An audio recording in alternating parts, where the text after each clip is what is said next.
কৌশলে আঁকলে সব ড্রয়িংই সহজ এবং সুন্দর হয়। দেখতে পাচ্ছেন আমরা 3টা ভি এঁকে নিলাম, এর মাথায় আবার 2টা ভি আঁকলাম। এরপর দেখুন পেন্সিল দিয়ে ডাবল করে এই দাগের সাথে নিয়ে আসলাম এবং ওপরের ডাল হয়ে গেল।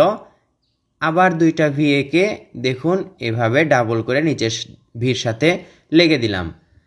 এভাবে আমরা গাছের ডালগুলো আঁকবো, এতে করে আমাদের আঁকাটা সহজ হবে এবং সুন্দর হবে।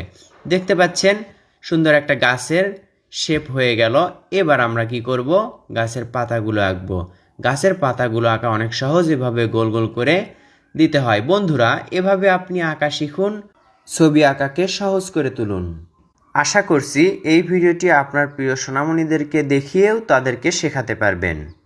সহজ পদ্ধতিতে এই গাছ আঁকার কৌশলটি আপনার কেমন লাগলো তা কমেন্ট করে জানাবেন। আসসালামু আলাইকুম।